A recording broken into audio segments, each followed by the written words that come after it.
Step number 1 was the success statement. That was video number 1. If you haven't written that yet, or you don't know what I'm talking about, go back to video number 1 so that you know how to write your success statement. Step number 2 is to find your purpose, because it's one thing to have a success statement, to know your brain knows where to go. But there's going to be trials and tribulations and circumstances and distractions and self-doubt and demons and all of these things filling our head to keep us from making it happen. And you've got to have a big why. That's popular in today's culture. A big why, a statement, a purpose that pulls you through, that helps you walk through that quicksand whenever that happens. I remember hearing a guy being asked about, why do you run so many marathons and swim so many races and do so many triathlons? You're in your 50s, 60s now. And he went on to say that his son was in a wheelchair. His son couldn't speak except through a monitor, and it was difficult to eat, and he couldn't play with normal kids, whatever normal is, right? And he said, I found that if I took him on these races and we trained together and we ran together, we did these triathlons together, his face lit up and he smiled and he was happy and fulfilled and excited, and we bonded that way. And it's like, oh, okay. The interviewer's like, now I get it. Your why is huge. Your why is big. You run and train and drag yourself out of bed in the morning and do all these races and pay all this money for the clothes and the races and travel so that you can bond with your son. He had a big enough why to spend all that money. And that has made all the difference in the world for him. I remember Buster Douglas. Buster Douglas was a boxer, and he was next in line to fight Mike Tyson. Well, at the time, Mike Tyson was the heavyweight champion of the world. And not only that, he was knocking people's lights out, like between rounds 1 and 3. Like, people didn't survive after round 3. He just came out of boom, boom, boom, knocking them to the ground. Go watch these. He was terrorizing people. He was obliterating, annihilating these boxers, these other heavyweights. And nobody had beaten Mike Tyson. Nobody knocked him on the ground. Nothing. And one day, Buster Douglas, he was asked to fight Mike Tyson. He was not, no offense to Buster Douglas if you're watching this, but he was just next in line to take a beat down. And the joke was, Mike Tyson, whenever he fought anybody, don't go get the nachos in the first round because you'll miss the fight. He'll be done by the second round. Well, Buster Douglas, they came, they trained, they met in the ring, and sure enough, Tyson just came at him and knocked Douglas to the ground in the early round, round 1, round 2. And Douglas was so dizzy, so beaten quickly, that the umpire and the ref came over there and started counting. Count to 10, you're done. 1, 2, Douglas is on the ground. He's got to get up before 10. 3, 4, 5. Douglas gets to a knee.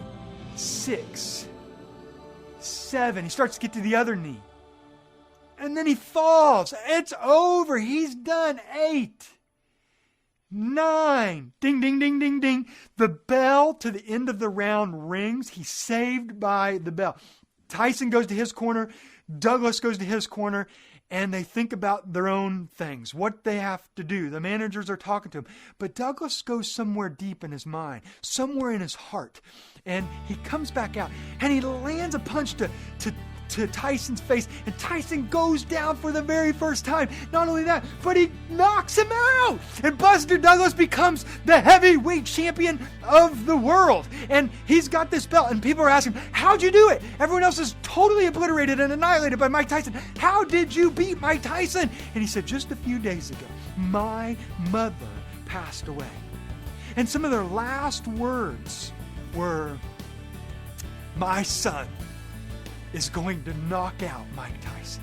My son is going to become heavyweight champion of the world. And I sat there in my corner and I thought about fighting for my mom. His why gave him the capacity that was already latent inside of him. Listen, you have brilliance inside of you. But once you get a why, you'll pull that sucker out and you will be able to take the punches and get back up when you've been knocked down and go through the circumstances and the quicksand and the pain and the struggles. You'll honor the struggle because you know what? You got a why and nothing is going to stop you. So if you could think of it like this, a 1 through a 10. A 1 is I don't have very big why. I don't have a big purpose. It says like it's okay. Yeah, I want to get to the mountaintop. I have a success statement. I got to follow these 5 steps Aaron says through this success system that he's handing me. And once I get there, yeah, it'd be great to get the fanfare, and maybe my thing is the $1 million or to write that book or to find my soulmate or to marry somebody, to start the business. That'd be great if it happens. A 10 is I have to make $1 million. I'm going to make $1 million because my why tells me I have to. I'm going to write that book, doggone it. This is the year I'm going to do it. Now's my time to find my spouse. I'm going to be the best dad, the best mom this year ever. And here's why. And to let all the naysayers out. Don't let other people tell you that you can't do something. And when you have a why, you don't listen to them anymore. It's like, you don't know my story. You don't know my passions. Just because I don't fit into your box and fit into your category, I have a deeper why than that. And you will no longer compare yourself to this person or that person, to the person that doesn't have as much wealth as you, that doesn't have the kind of family that you have, doesn't have the home that you have, doesn't have the faith in your God that you have. They don't have the courageous wherewithal and the power and the strength to make it through the days that you have. But you don't look at them like they're beneath you anymore, because you realize they have their own purpose. They have their own success statement, that you have your own why. You don't look at them and say, you know what? They have so much money. I could never get to that level. But I could never be like that person. I could never have the faith in my Lord as they have. They're so amazing. They're so glorious. They're so strong at the gym. They're so pretty and skinny and beautiful, or have such strong biceps. Whatever your understanding of success is, they all differ to what gives you peace of mind and ultimate satisfaction, and that you did your best to become your best. But you don't compare yourself anymore because you have your own why, and your why, your purpose transcends all comparisons. Your purpose transcends all naysayers. Hello, I don't need to listen to you anymore. Think of it this way. If there were 2 buildings, 100-story building, that's a big building, another 100-story building, and you're at the top, and between that is a plank.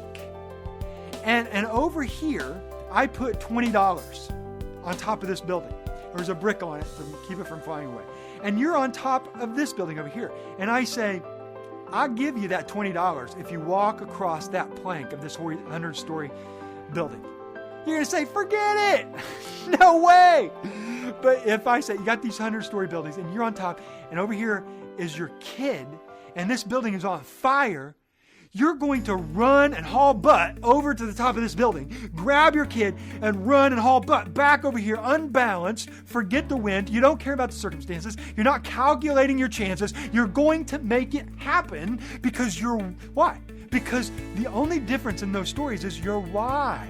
Your purpose has changed. And when you get a big enough purpose, when you get a strong enough why, you will be able to go from success statement, which is step number 1, boom, to now your purpose is going to start carrying you through up to the top, to that champion's experience, to that success for whatever that means for you. It's like this, let's say that you hired me as your coach or mentor or whatever, and I'm going to coach you to your mountaintop experience this time. You're going to have many of those with me, but let's say you get there.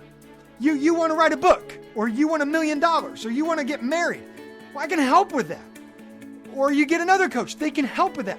And what I would say is, you know what, you want $1 million? Meet me at the beach tomorrow, right by the ocean. And you'd say, why do we have to meet at the beach by the ocean to make $1 million? Just do it. And so you show up at 6 a.m., I'm there waiting for you. You say, why are we here at a beach? I don't get it. Why?